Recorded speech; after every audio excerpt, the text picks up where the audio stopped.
Gouverneur ya Kizunga na betu ya Kwilu Mbuta Philippe akamitu na ndolo ikele na nzeto ya bisalu na mbanza ya Kikwitu ka Kilumbu ya Kitano 25 juillet 2025.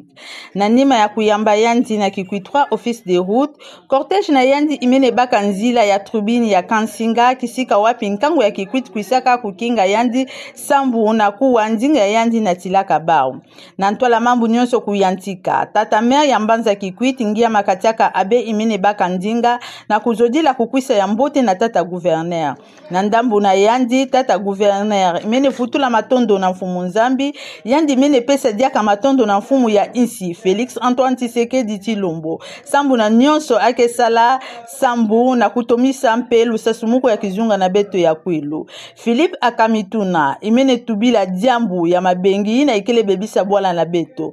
Diambu ya kufuta mpaku ya leta, yandi imene zimba na ve courant ya kakobola mpe bisalu ya aéroport.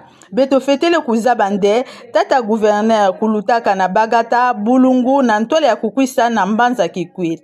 Na Kilumbu ya Mposo, le 26 juillet 2025, tata gouverneur imene kwenda kutala bisalu ekele kusalama na 11e région militaire, na hôpital militaire Poiti, mpe na hôpital général de référence Kikwitu 1. Message nazali kopesa na lobakago toujours que chef de l'État Félix Antoine Tshisekedi Tshilombo aligaka biso mingi biso bana ya Kwilu. Avana yawa na visitaki un grand laboratoire mini INRB, un laboratoire régional pratiquement. Donc la population de Kwilu n'aura pas besoin d'aller à l'INRB pour faire des examens sophistiqués. J'ai visité, j'étais émerveillé, j'arrive ici, on me présente les bâtiments de l'état-major, 11e région militaire.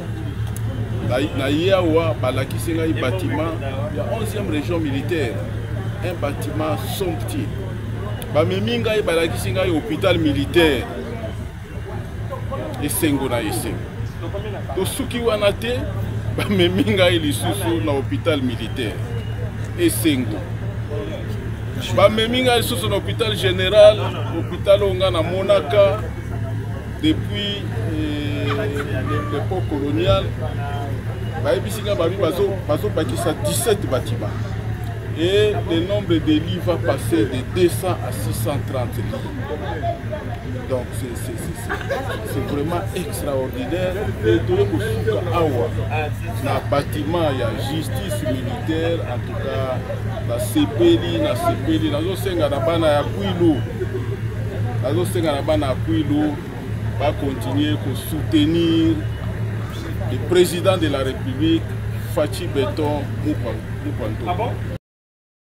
Ntwadisi ya bureau urbain ya droits humains, maître Erche Midishi, menevanda na centre médical nutritionnel Matondo na Nzambi, na Kilumbu ya Mposo le 26 juillet 2025, na quartier Ingade na commune ya Kazamba. Yani mene kwenda kutala, bisalu bampangi ya centre ya ike sala, na kubaka en charge, bana yi na kile na kimbefo ya nzala. Bantu ya mpasi, mene luta, to ba vulnérable, na ba déplacé. Yani imene tonda bampangi ya kesalaka kisika ina. Nous allons inviter na cordon ya kele la promotion ya centre yai comme ministère des droits humains les rakuta la beaucoup visiter beaucoup tala ba activité na beaucoup les très na ba en fait ba meniki de ba réparation soit banani ba banani ya kesunga bampangi ina ba vulnérable ba déplacer ba kwa mutu mwemo na wampi memo na ba malitri bana na betu ya bibuba ba orphelin même on a pia wa mfam nous sommes en coup d'angolo alors beto attaquer l'état il fallait tout le monde na messe beto di doa beto mon la vérité sur le terrain maintenant pour voir comment on peut les aider na mpela ne machine yo banto va na réinsérer na société ina kile bit na beto awa na lweka na yandi ntwadisi ya centre yai mene tendula mutindo ba ukesala kisalu yai nkatu lusadisu ya bamfumu kansi kaka bantu ya ntime ya mbote mpise FMC kepesaka ba ntango ya nkaka promoteur ya centre médical yai ya kebaka prise en charge ya ba survivante soit ya ba personne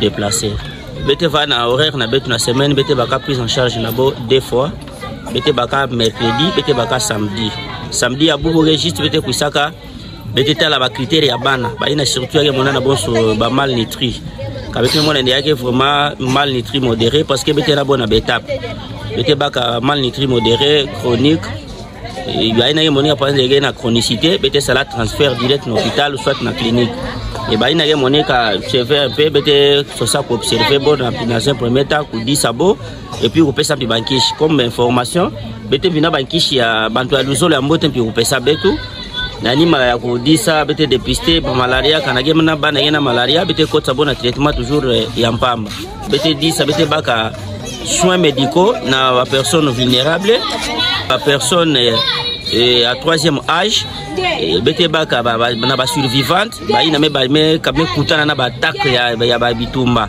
surtout akatoka na kwa muntu ya kutana vraiment na ya geba concerné ya ba victime donc bete ba prise en charge ya ba victime ya mpamba na niveau ya centre na betu bete baka prise en charge ya ba personne vulnérable ba troisième âge mais ça la centre mais tout la gratuité ya maternité mo na partenaire ata mo chive teke kwa puya betu kuna na mbongo kule donc betu mo chike se demenaka comment mulungu satisfaire ba équipe ya na travailler na niveau ya centre.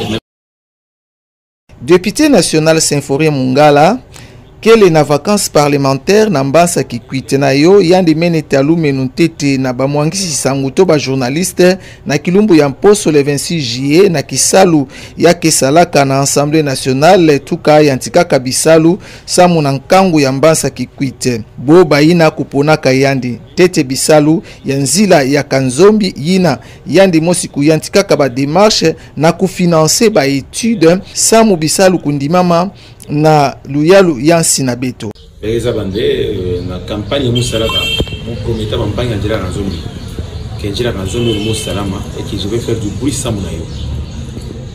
C'était quelque chose que je donnais comme promesse dans l'élection na campagne na musalaka pour que je pourrais être élu député.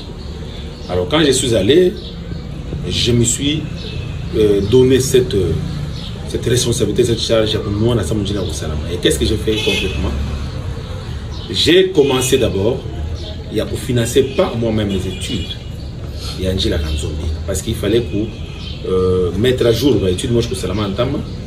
Et on a essayé de mettre à jour. Moi, on a une assemblée. Je suis le premier. Depuis que l'assemblée existe, vous le savez, il y a mis tout Angela Kanzombi avec études réalisées à l'appui que j'ai remis dans le président Kamel. Pour que Bantoukouban avait un réseau autour de bon, on n'a pas encore d'études menées pour que Betouzab avec comment est-ce qu'il y a tout ça. J'ai facilité les choses. C'était financé par moi-même. Bampagna CGT Ouzab.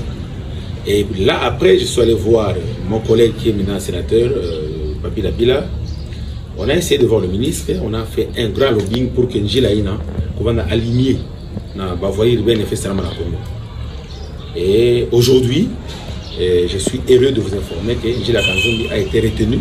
Na ina mene tala bisalu ya barrage ya Kakobola kite sumosi mambu kele kukwenda mbote Symphorien Mungala mene binga na alo na twala ya bamwangisi sango mtwadisi to coordonnateur ya GCK kibuka ya ike salaka bisalu ya barrage ya Kakobola bwa umene tubande bisalu mene bikala mingi ve samu lutili kito courant kukota na mbasa kikwite.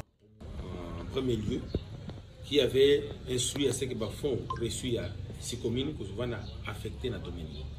Et l'information qui m'avait été donnée à son temps, il fallait faire un lobbying pour que dans côté qu'on puisse ne fût qu'aligner aussi à l'hôpital.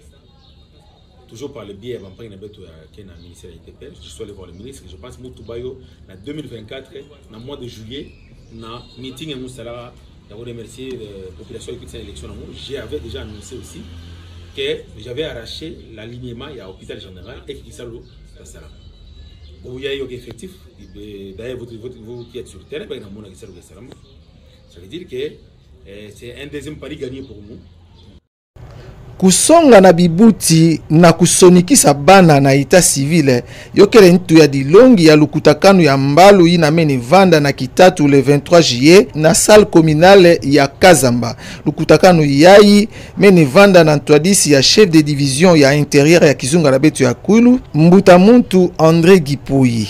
ya ukuvukisaka ba acteur nyonso ya kisalu yai ya kusonikisa bana na hita civile. Mumbandu président ya tribunal à grande instance ya Kikwit ya tribunal de paix, ba bourgmestre pi ba membre ya coordination ya ville ya Kikwit. Bet fete zabande kaka bana 31% ya République démocratique du Congo qu'elle est enregistrée na état civil kansi kaka 29% qu'elle na ba acte de naissance na yo ba okele lomba na bibuti na kuwa bumave na kukwenda kusonikisa bana na état civil mene tuba Mbutamuntu André Gipoi. Mitterrand Anto mosi ya bantu ya société civile ya secteur Imbongo na territoire ya Bulungu mene tombula mungungu na ina ketala kubaka ba duplicata kuna na bao biro ke levé yoke lomba bokwenda na Bulungu à plus de 100 km yoke pesa nkangu mpasi mingi yoina boke na kulomba na seni na kutula biro yankaka na Kikwit 4 to na kikoti samu yo sadisa nkangu na kubaka facilement carte to duplicata. Ok, pesa beto mpasi mingi en tant que ba membre de la société civile na kuisa kotuba kima ina na mediane otula beto bureau na Kikwit 4 obena kikoti obena imongo samu yo faciliter population po baka ba carte mote samu carte ne ke identité na ngi ambaka na carte ini. Ok, le mbote maintenant ba carte ngeme perdre carte kwa ku position ko kelve na ko na niveau ya Bulungu ok pesé.